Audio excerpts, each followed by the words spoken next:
Hey, this is Jerry Gaskill from King's X, and you're listening to the Paulie Z Show.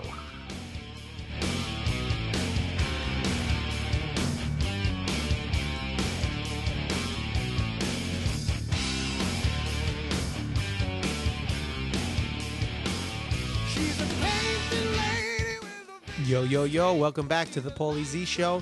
This is episode number 43, and today, I guess two things I'm going to concentrate on. One is the guest of the show, which is going to be Jerry Gaskill. He's the drummer from King's X. For those of you who may not know who King's X is, shame on you. They're just an incredible power trio. All three guys sing. We'll talk more about it, but it's a band that is I found out because a lot of people said that my band ZO2 sounded like them, and I never heard of them. And once I said, you know what, let me check them out. Everyone's comparing us, and I checked them out, and I fell in love. They're so amazing. It's like Beatles melodies and harmonies with like Zeppelin, Soundgarden, music, that kind of, It's an incredible, hard to describe, but really, really great band. So I'm very happy that Jerry's going to be on with us today. And we'll talk about that in a second. And then I'd like to, after the interview, I'm going to give you a little Tampa Bay wrap-up of our trip to Tampa Bay last week. And I'll try my best to get everything in the allotted time because there was so much fun stuff that happened. But, I will do the best I can. So right now, I believe we have Jerry on the phone. Jerry, you there? I am here, man. Good talking to you. What's up? How you doing?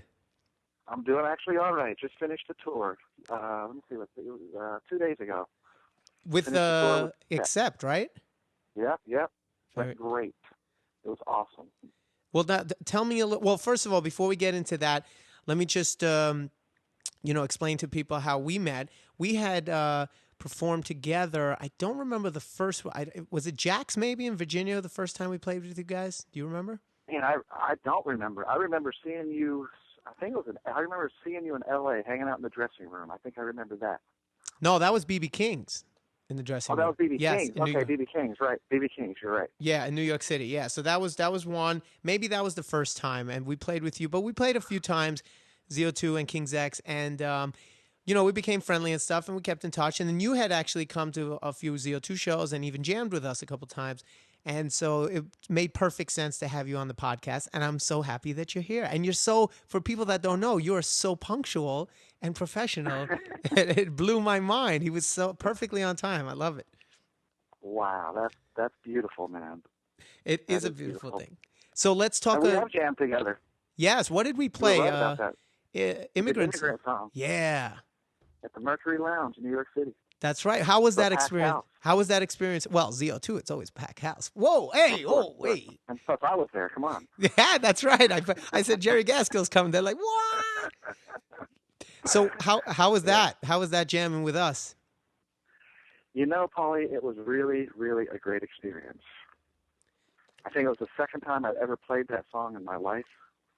And you guys rocked, man. We went into this nice little jam in the middle. Oh, we fucking rocked. Oh, thank you.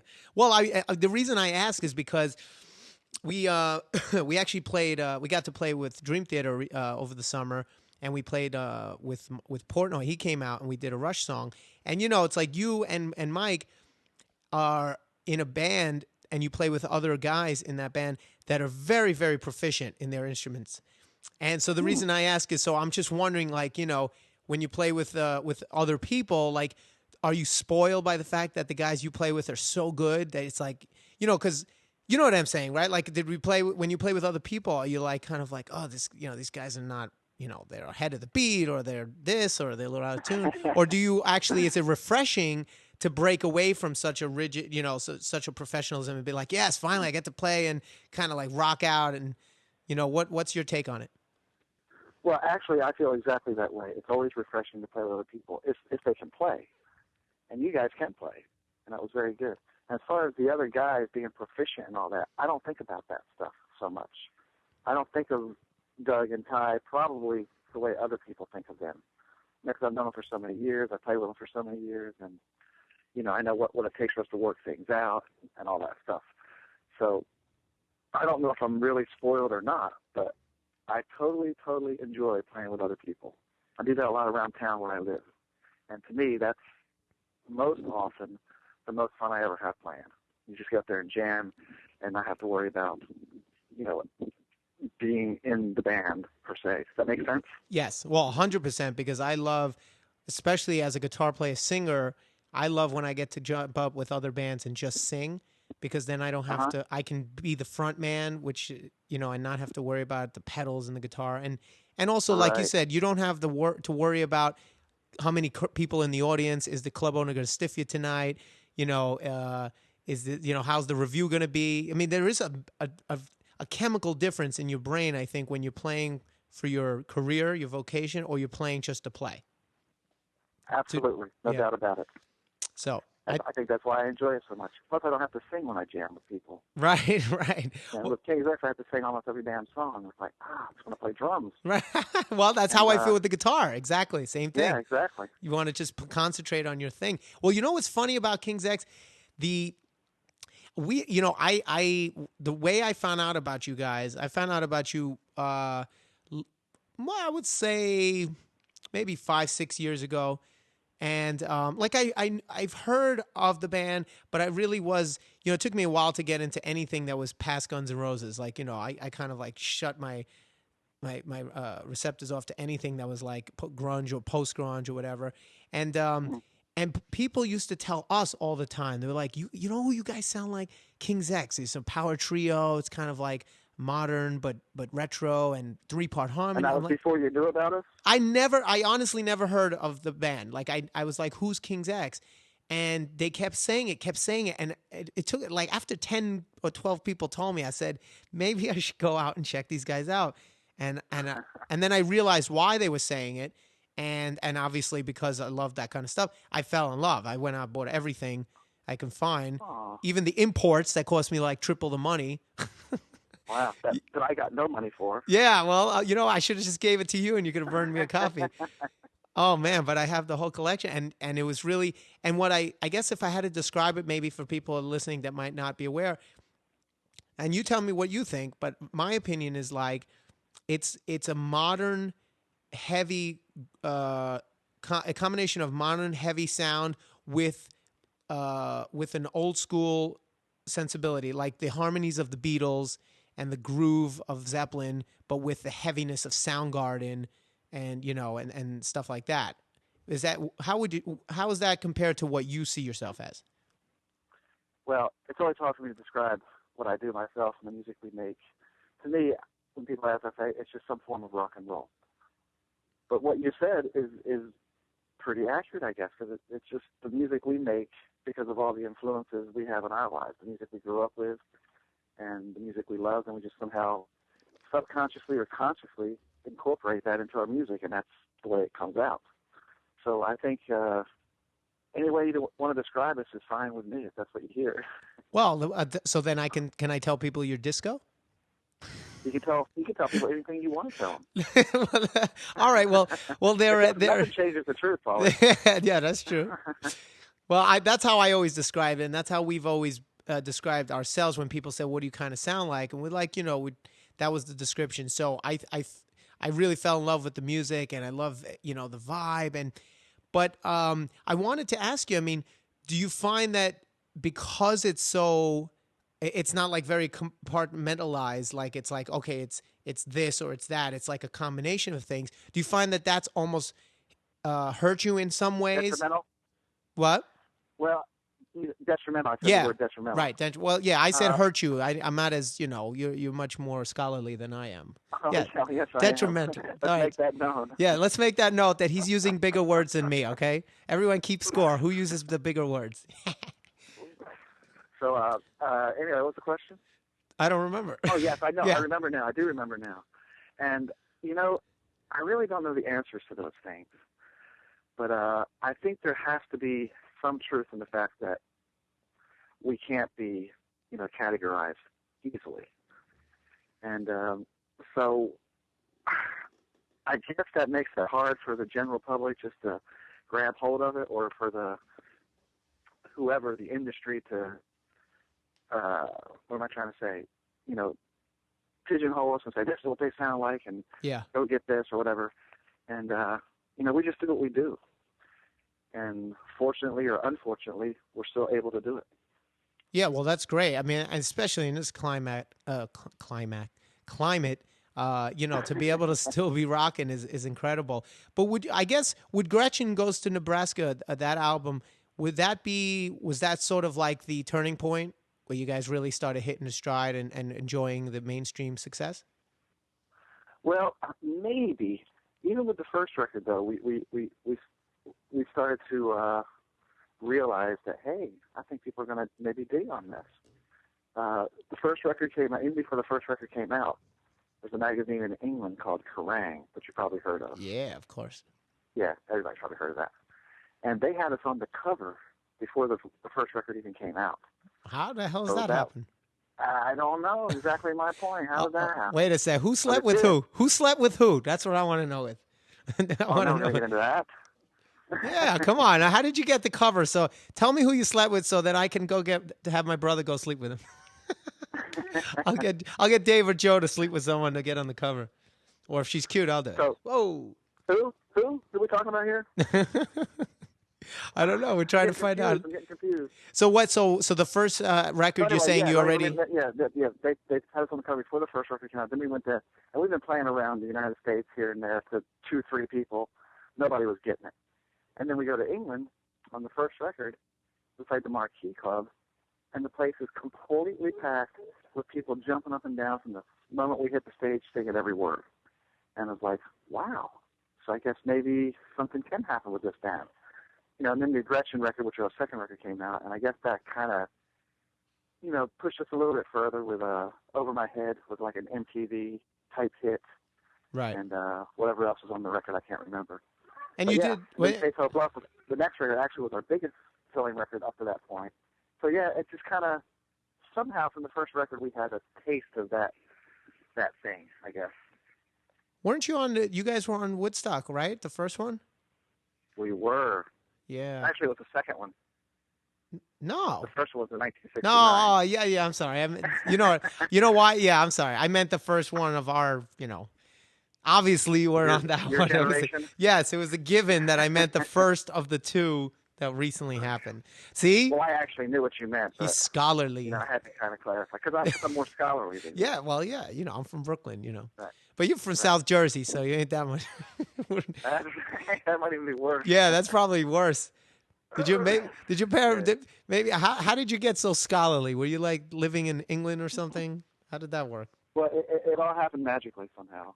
Yes. You know, it's one of those strange alignment of things that just happened. You definitely not. You definitely don't strike me as a South Jersey guy. But anyway, I would have swore you were like from somewhere in the Midwest. But oh well. Well, actually, I've been away from New Jersey for a long time, South Jersey, and I did move to the Midwest.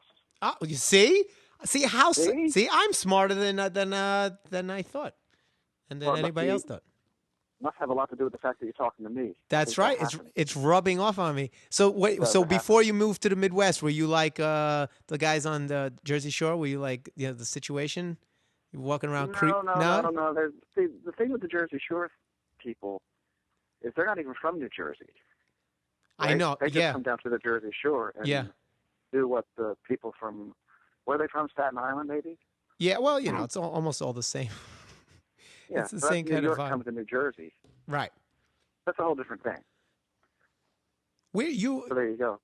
Yeah. So then, then that's just a stereotype of Jersey. Well, let's going back to Woodstock for a second. So how awesome was that? Like, give us like a little taste of what that was like to be on the second official Woodstock. How was that? Well, Paulie, it was actually truly, truly amazing to be on this huge stage with all these other incredible acts to follow and go on before us, and look out and see an endless sea of people. There's like 300,000 people there. It was amazing, right? I can imagine. And yet at the same time, it was just the next show on the tour. Well, but was it just... how did you even get... Was it because of Over My Head and the attention you were getting on TV at that point? Like, is that how you got the gig, or... Like, how did you Well, I'm wind up not getting? sure how it all came about. I'm sure that had something to do with the fact that we did have some MTV play, and we had some recognition, and but I don't know how it all totally came about. How that worked. Yeah. Well, I forgot you're the drummer. It's okay. Never mind. Yeah, I'm the drummer. You're I'm not scholarly, supposed. but I'm just the drummer. Yeah, yeah. You're not supposed to know what's going on. Well, how did you? Yeah. I'm Well, not. Is that the way it is? I'm not supposed to know. Wait, let's get to the good stuff now. So, okay, Okay. so now you're on Woodstock #2, and you got a video on TV, and you got songs on the radio, and all this good stuff's happening. Which, by the way, I did recognize once I finally went and bought your CDs. I recognized the songs because I remember, especially Black Flag. I remember hearing when I was in school, and I was like, oh, that's those guys. Okay, I know who they are. And Okay. yeah, I just never, I remember the song, but I didn't know the group. But talk to me about the groupies now. Did you guys have a problem the way Rush always jokes about it? Like they said, they had no girls because it was, the type of music they played, it was all guys. I wonder because you guys have a bit of a progressive, sound, and it's very musical. You probably get a lot of musicians that come. How was the groupie situation for King's X? Well, I'd say, Paulie, that the groupie situation for King's X was probably non-existent. Oh man, what is the point yeah. then? Why even? I don't understand. I couldn't even imagine. I would just rather be an accountant. I don't Look, get I it. was married at the time in the early days, and Okay. but once the marriage was over, yeah, I kind of took that road a little bit, if you know what I'm saying. But we're definitely one of those bands that don't have a lot of girls come to the shows. More girls are coming now. Now, why is that? Yeah, why is that? One of those bands, man. But why is that? Because Rush, the same thing.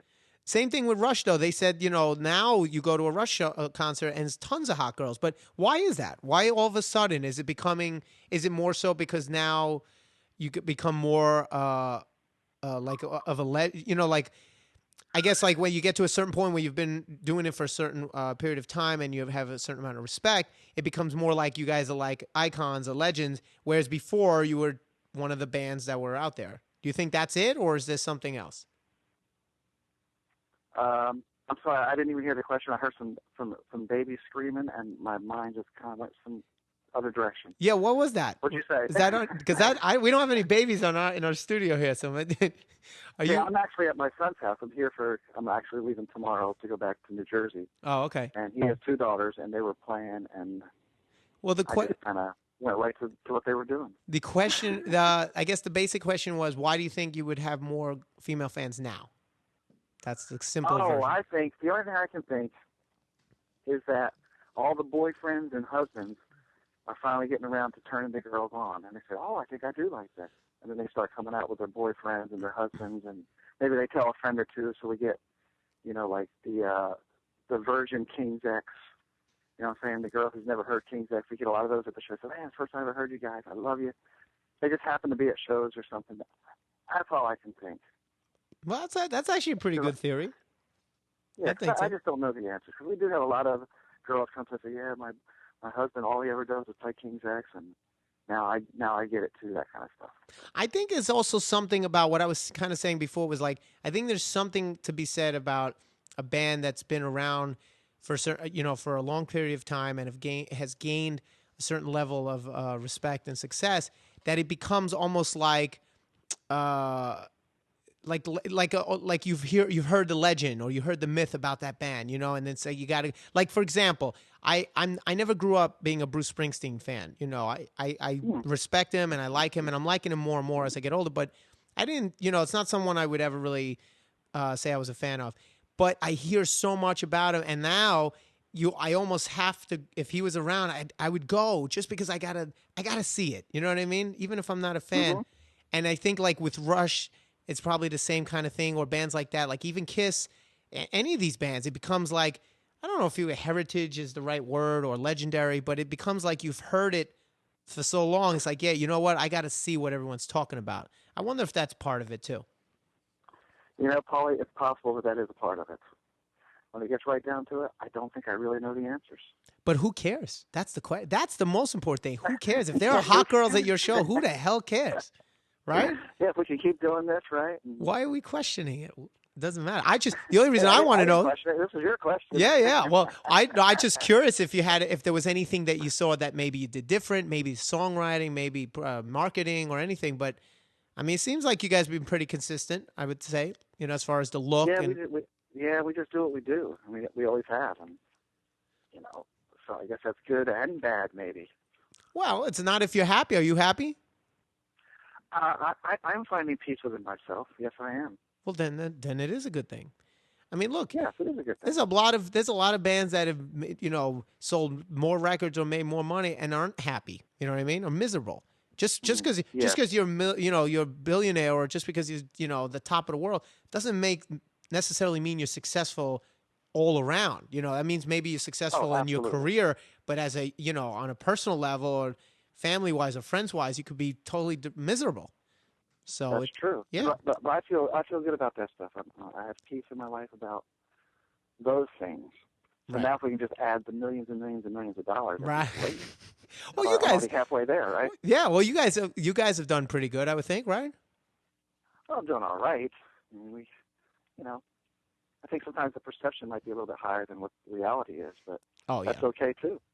Yeah. Oh, well, I know that. Trust me. When my friends started calling me when the Z-Rock first came on the air, and they were like, "Yo, man, so what, you calling me from your yacht?" I'm like, "What?" Exactly. See on TV, they think you're a rich man. Of course. Well, I was growing up. I thought any band that put out a record or toured was rich and famous. I would have figured you guys all had mansions and stuff. When you're a kid, you're just thinking, "Whoa," and then you get into it and you realize, that word recouping. Oh yeah, I didn't know about that. Expenses. Okay. There's a lot involved. Yeah, budgets. Okay. So let's get back to a lot of money to do what we do. Well, talking about the original thing when we started the conversation was you said you just got off a tour. So give me a little bit description of how it's been on the road with Accept, this last tour you just did. Talk to me, baby. It's been really great on the tour. It's been really great on tour with Accept. Great guys, good band, and good crowds every night. And groupies? Huh? Groupies? Groupies? Yeah. Are there? No, I didn't get too many groupies. They might be there, but I'm not looking for them, Paulie, these days. No. I'm just not. No, I'm just not. Not even not even just as eye candy, like just not to look, don't touch. Oh well, I mean, you see women. Of course, you're gonna look and see something that's attractive. Yes, of course. All right. So you can still appreciate the talent. Oh, I can always appreciate. Yes, absolutely. How long? I'm good with where I'm at in my life right now, so I don't need to add any more confusion than what's already there. Right. Well, what's your situation right now? Are you or is that? I'm living in Central Jersey. Right. With my girlfriend of almost 10 years now. Okay. And that's what I'm doing. Cool. And I'm very happy there. I love it there. Very cool. It's a great area. Very expensive, but great. How's the speaking about well, here's my transition right now.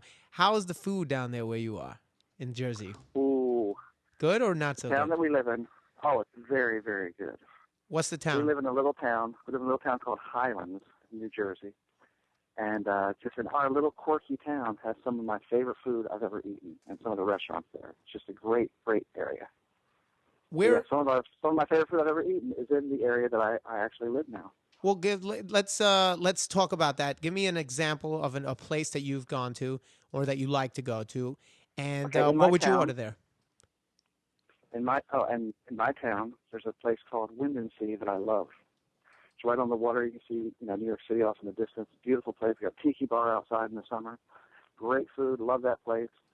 Even played there a few times with some of the people around town. Okay.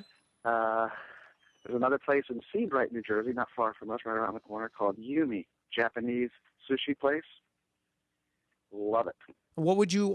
Great food. But what would you recommend? What I like to do is I like to get from my guests their recommendation. So, like, if someone went there, like if I went there, I would want to order what Jerry Gaskill would order. You know what I mean? I would want to live vicariously through you. Okay. So what would you get? Great. Yeah. That's a great thing. I like it when people live vicariously through me. Yeah, of course. Come on. It's a bring your own. I love bring your own places. So you'd have to bring a nice bottle of red wine. Wait, bring your own? Bring your own. Yeah. What does that mean? My favorite kind of places. I That don't. means you bring your own alcohol, your own booze. What? Why? It's a lot cheaper that way. Oh yeah, I guess so. But then why not just Yeah. bring your own food too? Well, because you want them to make your food for you. Uh-huh. You want to be served. You want to be served. Right. And No, you want but to save money. uh-huh. No, So all but you what have I'm to do saying is what if carry a bottle of wine in? They'll open it for you. They'll pour it for you, uh-huh. and you get to drink an entire bottle for less than you would pay for a glass. But what I'm saying is if you just go to like Costco and you get like a bunch of meat like hot dogs or like chicken breasts and you get like in bulk and you bring that and you say cook this for me, then you're saving your whole meal for two people could be like $15. Wow. Well, let me get right on that, Paulie. I'll call those people. See if I can make this thing happen. Or maybe we can just start a whole new thing together. Yeah. Start a bring your own everything restaurant. Well, that's what I'm saying. Maybe me and you can do this. It'll be King Z. That'll be the name of the restaurant, King Z, and it'll be bring your own everything. You just come. This is going to be a monumental phone call, isn't it? Yeah. So it's then change all of our lives. And people can be like, well, why would I do that? Because, like, for example, my brother doesn't cook, right? I like to cook, but he doesn't cook. He doesn't want to waste time. But if he has to order, it's expensive. So what if you just get the food, bring it to a restaurant, and they'll cook it for you, and you just pay them a minimal fee. So instead of paying like $20-something for a dinner, you pay $10 or $12 because you gave them the food, and all they did was cook it. So the restaurant has no overhead except the cook. There's no food. Wow. Or you could do this. You just find yourself a nice bitch and let her cook the food for you. Well, but that's what it is. It's just, but that's exactly what it is. But if you have a bitch that cooks for you, then after you eat, then you have to listen to her complain. See? No, she's a good bitch. No, I'm not a good bitch. Oh, they're all the same, my friend. The thing is, that doesn't exist, but yeah, even the good ones are going to chew your ear off, or they're going to complain about something. Trust me. The thing is, I'm saying you take the best of both worlds. You take the best part about having a girl who's going to cook for you, and you just put it into an atmosphere, because also then you get to be away from your home, but we'll have TVs and couches. So you'll sit on a couch. The tables will be actually TV trays. There won't be like tables. Wow. It'll be like you say, oh, can I have a couch for two? And then you get a little couch and they serve you on a TV tray and you put your feet up and there's a TV. So you feel like you're home, but you're actually not home. And the cooks, the waitresses will look like, they'll come out in like men's T-shirts, like it's just like if they just fucked you. Oh, wow. That's awesome. I'm like, and let me ask you this, Phil. Yeah. And each couch or whatever has a TV of its own, so you can watch whatever you want? Yes. And you'd have a remote. And the remote would be like this awesome looking remote, so you get the remote on the table, like instead of bread, they give you a remote. Wow. Oh, that looks really cool. Yeah. And you can you're encouraged to come in your pajamas or underwear or boxes. People come and you go to the restaurant. I can't believe this hasn't happened yet. Dude, I'm telling you, this is $1 million idea right there. It's basically just It's like the best part about being home and having a home cooked meal, whatever, but without all the other crap. Not even home. Right. Wow. Yeah, so you get to technically say you went out, but you feel like you're home. See? And you save money. Yes, you save money, and you don't have to deal with complaining bitches. Until you get home. Yeah. Wait, but now let me ask you a question. Are you from, I always thought King's X was from Texas. Are you guys, where are you all from? You're from Jersey, born and raised? Yes, I was born and raised in South Jersey. Okay, and what about the other guys? When I was 20 years old, I left there. Ty Tabor is from Pearl, Mississippi, which is like right there in Jackson, Mississippi. Okay. And Doug Pinnick is from Joliet, Illinois, which is basically the Chicago area. And then we all had moved to Springfield, Missouri for different reasons. And that's where we met, Springfield, Missouri. That's where we formed the band. We played the local club circuit and did a little traveling here and there. And then, in 1985, we all moved down to Houston, Texas together. And that's where the whole King's X thing started to happen. Oh, okay. So that's why people think we're a Texas band. Okay, none of us are from Texas. Right, but the band basically formed in Texas. No, the band formed in Springfield, Missouri. Oh, so it was And then we already King's moved. X? It was already King's X in Missouri, like officially? No, we were not King's X yet. What were you? We had a different name. It was still the three of us, Uh-huh. but we were under a different name. And when we moved to Houston, we decided we have to have another name. Everything's gonna have to be new, and that's where King's X came about. And it was from there that the first record came out, and then all the rest is history. And that's why people think that we're a Texas band. What did Which, you? in a sense, we kind of are in some strange, diverted way. Well, the band is like, yeah, it's kind of like, I guess so. I mean, it's to say like Poison, same thing. Everyone thinks of Poison as an LA band, but they're not from LA. They're all like Pennsylvania, I think, and Jersey or something like that. Why King's X? What is the significance of the name? I don't know that it really has any significance. Our old manager at the time, we were trying to come up with a new name, and he somehow threw that name out to us. Either his brother was in a band called that or something. I don't even know the real story. And he just threw that name out to us. And I remember being in the studio, and he said, "So, are we King's X or what?"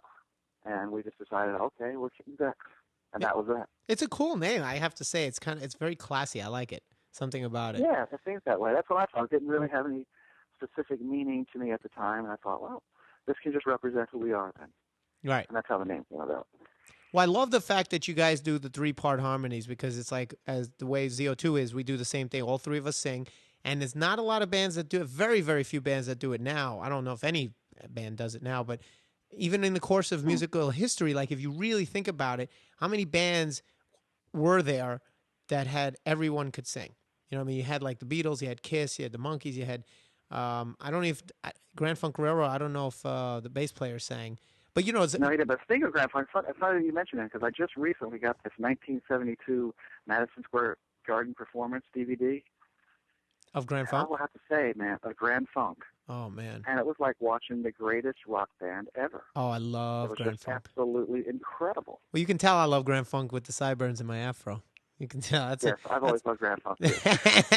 I live for that kind of stuff, man. That is like, I wish I still feel I was born too late. You know, like I would have loved to be grow up and live through the late 60s or 70s. Man. I grew up with that stuff. See, I would trade with you. That's what was happening. I would trade with you in a heartbeat. I would trade with anyone that grew up during that period. I just want to be able to keep my looks. Oh. I got to see Led Zeppelin twice, man. You've seen Led Zeppelin. I never seen Led Zeppelin. Did you see Hendrix? Never saw Hendrix. Oh, okay. But you could have. So you were in that time period. I was still a little bit young then. He died in 70. Oh, yeah, that's true. I was still like 12, so it was kind of harder for me to get out then. But I don't remember him being around. I'm just thinking about we're talking about the name of the band. I wonder if you would have changed the name of the band, or maybe you change it now. What about King Sex? Don't you think you'd have more groupies? See? Wow. It's King's X. No, it would be King's X. You call it King's X, but maybe this should be the title of your next record. And I want at least 10% royalties. But you would be Kings. Hold on, Kings, and then X. But next to the X, you would put an E. In a parenthesis. So it'd be Kings with a parenthesis E and then X. So when you look at it, it would say King Sex. Wow. King Sex, dude. Come on. I have a feeling, Paul, this conversation today is going to completely, change everything in my life. I'm going to open this new damn restaurant. Yes, you can. Now I'm going to change the name and get all kinds of groupies. And all I want is 30%. That's it, 30%? That's it. That's all I want. Of everything I make from now on, no matter what it is? In perpetuity, with that throughout the universe, in all fields that are related to entertainment. And then no matter what form in the future there is or anything? No any form. It doesn't matter if it's alien right, whatever media. It is from now on throughout the universe. Yes. I mean, I'm negotiable. I can go down to 28%, but... I was thinking more like 35, 40 for you. Oh, I like it. See, you're a gentleman. That's what I like about Jerry. See, he's like... I'm a gentleman and a scholar. A gentleman scholar. Gentleman scholar. Oh, man. All right. Well, listen, Jerry, thank you so much for being on the podcast. I hope you had a good time. I sure did, man. Thank you. Well, before you go, just is there anything you want to plug? I know the tour's over, but is there anything happening, like a solo thing or any other projects you're doing or a website that you'd like to plug while you're here? There is something I'd like to plug. Go ahead. It'll King's cost you King's $10 X, or per plug. how much? What's it going to cost me? $9.95 per plug. $9.95 per plug. Per plug. Okay, so we'll discuss this later. Okay, all Yes. the money that I owe you. Okay. Okay. I'm just gonna go with it now. I'm not worried about the money. Right That's now. okay. My producers are keeping tabs. They're writing. Okay, down. great. But anyway, King's X, or soon to be called King Sex. I'm telling you, it's a winner. I'm telling you, I'm with you. Yeah. Anyway, we have a live DVD coming out next month that we recorded in London last year. It's our first official DVD. It's an entire show, and what you see is exactly how it went down. There's no overdubs or anything like that. It's just actually a live show we did in London last year. So there's a DVD and a live CD as well coming out in November. So that's one plug, right? There you go. Two plugs. Well, it's technically two. There's a CD and a DVD. DVD. Like $20. Yeah. Well, you know what? No, that will give you a special. It'll be two for $14.95. You get one and the second one half off because they're both from the same concert. So we're at $14.95. So you add that to the 40% that I'm going to give you with everything else. Yes. So you right. All right, Alex, my producer's writing so this down. What was my plug again? All right, so you plugged a live DVD and a live CD. You can't replug it. There's a surcharge for that, for replugging. Well, I'm not doing it. You're doing this. Yeah. Oh, yeah. That's true. Yeah. So now you owe me money. Yeah. Anyway, what was it again? Repeat my plug. I think you plugged. Wait a second. Hey, why I oughta. What about and what was the tell me what was the restaurant you said in your town the one that like if called Wind and Sea. Wind and Sea. Is that the one that you if there was one place to go to, if I was there for one night, you would say go there? If you're in my town, if you're actually in Highlands, yes, I would say go to Wind and Sea. Wind and Sea. Okay, is that the one that's Bring Your Own? No, that is not Bring Your Own. That is a place called Yumi, which is not Japanese. In the actual town I live, but very close. That I also would suggest, where you bring your own. So what's Wyndham? The other one, Wimbledon? What was it called? Wind and Sea. Wind and Sea. Okay, what kind of food is that? My favorite thing there is either the chicken or tilapia francaise. Okay. Very nice. Nice. Franchise is good. But they have a lot of different things. They have just your basic American kind of American thing. It's not necessarily an ethnic type deal. Okay. But then Uni, of course, is a Japanese sushi place, which is, again, one of my favorites. Do they have cod or sea bass there? Where? At the Yumi. Yumi has sea bass, yeah. Oh. I'm not sure about the cod. I doubt that they have cod. I love Chilean sea bass. Some sea bass. Chilean sea bass, man, is like, it's like sex in it's like mouth sex for me. It really is. You would love it. I gotta go. Let's go go. there. When you're in town next time. I'll go. We'll go there. I'll go. Listen, I'll let you take me to dinner. I have no problem with that. Why not? That's the kind of guy I am. You're a gentleman, a scholar, and I'm a mooch. No, but we were down there. We played a couple shows pretty close to you. You came to see us at the Saint, right? Yeah, at the Saint. Yeah, Asbury Park. Is that close? Actually, I saw your brother recently. Oh, yeah. Asbury Park twice. No, once in Asbury Park and once in Red Bank. Very recently. Is that close to this place that we're talking about? Yeah. Okay. Well, sort of. Yeah, sort of close. Well, close enough that if we came on the boardwalk. Huh? I'm saying close enough, like if we played there again, if we came a little early, we can go there before the gig. Yeah, I think so. Okay. It's probably about 20 minutes from there. Well, that's not too bad, so maybe we'll do that. Yeah. Why not? Yeah, well, you just let me know. Yeah, I'll let you know. And I'll tell you what, I will forego your plug charge in exchange for putting ZO2 on the next King's X tour. That's a fair deal. Oh, really? I think it's a fair deal.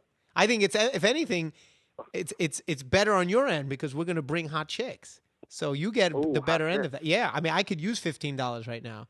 So, but right. I would forego that. You get to look at hot chicks. All right. Yes, you get to look at them, and you can watch me, flirt with them from afar. Uh-huh. I mean, you can flirt with them too if you want, but you seem like you're not in that mind frame. I have no problem with flirting. I can flirt. So then we'll flirt. We'll go creep together. Oh, Oh yeah, I can make any girl feel like that I love them. Oh, Yeah, well, that's there you easy. go. Well, you make me feel like you love me. I feel very loved on this Oh, podcast. I do love you, Paulie. Thank you, Jerry.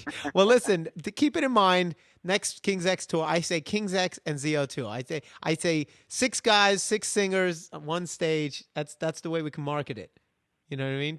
Two Wow, power trio. sounds awesome. Yeah, the Hey, work on it, man. Work on it. I'm working Make it on it. That's happen. all I do. All What do you right, think? make it happen. I'm making it happen. Well, who do I got to put it this way? Who do I got to take out for sushi to make this happen? Manager, tour manager, record label. Tell me who the guy is that I got to butter up. You know, I'll have Dave. You know, I'll send him some hookers or something like that. I mean, how does it work? Tell me. Let me get back with you on that one. All Okay? right. We'll talk off the All right, air. We'll great. figure it out. I'll get it. Yeah, we'll get back on that. We'll make it happen. All right, everybody, Sounds ladies great. and everybody, big round of applause virtually. The virtual round of applause for Jerry Gaskill from King's X. And one other real quick thing. I'm the worst at ending a podcast. I can go for 6 hours, but there's one thing I read about you that I really wanted to bring up, and I would kill myself if I didn't. Is it true that you and your brother and your dad used to play together growing up, like in a band? That is true, man. How about that? Yeah, I read that somewhere. We had a band. Yeah, me, my dad, my brother. We had a band. It was all instrumental stuff. I think I was 7 when we started that. Oh, that's great. And we called ourselves Jerry and the Knights. The reason I bring it up is because that's just, again, it reminds me of and I started this podcast saying like we have a lot in common. It reminds me of me and my family because my brother and I, obviously play together, but my dad plays bass and he's the one who really influenced us to be musicians, and his brother plays guitar and they used to be in a band. So our whole family is kind of, on my dad's side, is very, very musical, and my brother and I and my dad used to jam all the time. And then one time me and my dad were in a band with another father-son combo. So it was just nice to see. It was refreshing to read about someone who had the same kind of relationship. And I just, just letting you know that I appreciate that. I don't know if anyone else maybe wouldn't even care, but like I know what that means. You know what I mean? Oh, that's very nice, man. Yeah, so it's very good. Nice. So all right, well that's it. Now officially we're done. That is it. All right. It's over. You're done. Cool. We're done. All right, man. Jerry. Right, well, see you later. Wait, no. Why are you rushing so quick? No. But I'm the one who has to go. I got to be like, let me let you go. You got to, so I'm not in charge of all this stuff? Yeah. You got to want to stay on, but I got to like push away, kind of like if we were like courting each other. I'll be like, yo, you know what? Listen, look at the time. I got to run. You got to be like, yeah, you can't be so quick to get off my show. It's got to seem like I have other things to do. You understand? Okay, we'll just edit that shit. Right. Okay. So, all right. Well, listen, Jerry. I got other shit to do. So I gotta wrap this up. Oh man, come on, let's talk, man. Let's talk. No, I wish I could. Honestly, I wish I could. You're a great guest, but I got. Yeah, you build me up just to let me down, Paulie. Unbelievable. I love you, brother. Thank you so much for doing it. Love you too, man. Thanks. All right. I'll talk to you later. Bye. All right, we'll see you. Bye. Well, that was fun. The truth is, I have nothing else to do, really. I just needed him to think I did. But, I mean, all I'm going to do now is talk about Tampa Bay and our trip there. But I want him to believe, I need my guests to believe that I've got a lot of stuff happening. You know what I'm saying? So they feel like, I want them to feel honored that they were on the show. So hopefully he did. Anyway, but that was a fun interview. He's a good guy, great drummer. And I look forward to jamming with him again. And hopefully a ZO2 King's X tour. Yes, I think that would be awesome. All right, so let's talk about Tampa Bay. Here's what happened. ZO2 was asked to come back to Tampa Bay to play for the hockey team down there, they're called the Lightning. And they have a post-game concert series that they've been doing for the last couple of years. And the first time we did this was in January of this year. And it was incredible. I mean, we didn't know what to expect, but it turned out to be amazing. They set up a stage outside of the arena, and we played before the game. We play for 15 minutes or so, and then after the game, we do a full set. So it was like an hour and a half. Excuse me. And so it was great because you got 15, 20,000 people coming out, and especially if the team wins, which they won both times we were there, Wink, wink, with like good luck charms for them. When the team wins, obviously the people are very amped up and they're ready to rock. So we had a great crowd and it was just an amazing vibe. And one of the highlights of doing it the first time and this time was that I got to sing the national anthem for the team. So in January, that was the first time I ever did it. So that was like just amazing. And now we came back last week and I got to do it again. And this was the first game of the new season. So it was, packed. So there were even more people. I think it was about 20,000 people. It was insane. And, for me, I was trying to, it's weird because the first one I did, came out really great. And, if I may say so myself, and I had to kind of live up to my own, to the hype of that one, because a lot of people were like, that was great, blah, blah, blah, blah. And, sometimes when you do something, it's like a record. Like if you put out your first album and it goes platinum or whatever, now you have to live up to that, and that's always tricky. It's like one thing to do something really good, then it's even harder to maintain that. So I was a little anxious about that because I was like, oh my God, I was like, it's got to be at least as good, if not better. I got to make sure it can't be not as good. And, luckily it was fine. Everybody loved it. And, it's just a great experience for me. And, that was one of the highlights. But some of the other stuff, like besides the concert and the anthem, there were a lot of hijinks. Well, it's just like when we're always on the road, there's always some goofy stuff going on. So let's start. Let me try to get through this as quickly and efficiently as possible. Okay. We first get there Thursday. And David actually, for those who don't know, by the way, David, my brother, is going to be playing with Trans-Siberian Orchestra. So he is leaving soon, and he's going to be on tour for a few months. So he actually met us Thursday late night because he had Trans-Siberian rehearsal. So it was actually just me, Joey, and our friend who kind of was like our roadie kind of guy. So we get there, and we go to lunch. We go to Hooters for lunch. And, and the cool thing also about stuff like this is everything is paid for, all expenses paid. So, us, we go crazy. So we're like, I'll have this and I'll eat that and I'll eat this and I'll eat that. And I don't drink. So what am I going to do? I'm just going to order more food. So we pigged out. And let me pull up the list here. Let me go through a quick Hooters review. Now, obviously the titties were great, but I'm talking about the food. Let me review the food here. Okay. I have nothing on my don't order list, so that's good. All right, so the wings are really good. The burger is surprisingly excellent.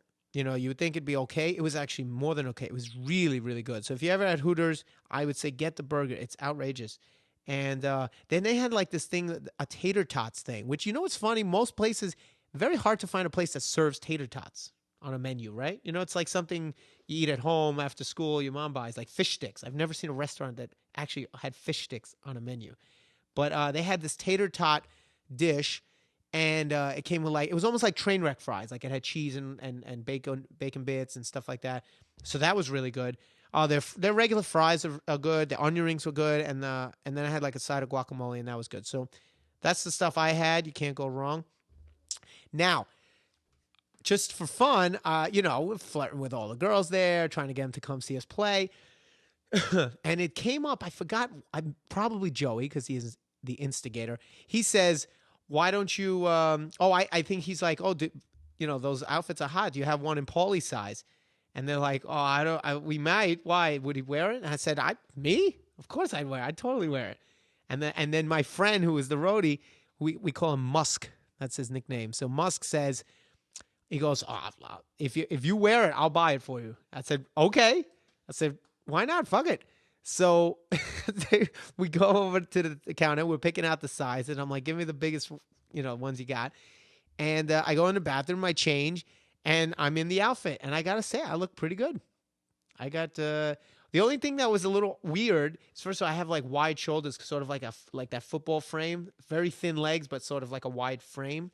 So it's kind of like, I don't know, in the shirt with the cutoff, I just look like a football player, but without the padding or something like that. But with my long curly hair, so I look like if Gene Simmons was, trying out for the Jets or something like that. I don't know if that makes sense. If Lionel Richie played center on the yeah, all right. Alex saying if Lionel Richie was playing center on the Jets, you got to see the picture. If you check my Facebook, you'll see the picture. It's pretty hilarious.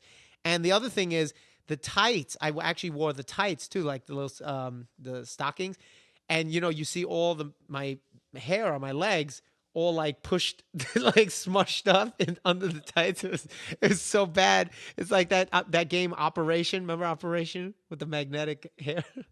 So, but I actually looked good. I think I looked pretty good. And then there's another shot I posted also where it was the back shot. So I had a shot with me and one of the hot girls there from the front and then from the back. And the back is funny because I have no ass, nothing. It's like non-existent, and I don't even know what's holding the pants up. You know what I mean? So, and then they let me serve a table, and that was fun because I go up to the table, and you should, just the people's faces are like, what the hell is coming my way? Anyway, so that was the Hooters thing. That was fun. Then we go to a place called Burns, which I've done a food review before on the podcast. And Burns is like, I would say easily the best dining experience. I'm not going to say it was the best food I ever had. I mean, it's up there. But the dining experience is by far the best I've ever had. And I think anyone, if you go there, you would understand why. It's like going to Disney World. Like we were there for 6 hours. They have a separate floor for dessert. A separate floor. Like you pay your check, then you go to another restaurant and you have dessert. It's insane. And here's the funny thing. We're all trying to like outdo each other. So in what we're ordering, and Joey orders a 27-ounce strip. And the thing is, I don't like strip. I like filet mignon is my favorite, and I've been lately getting into ribeye.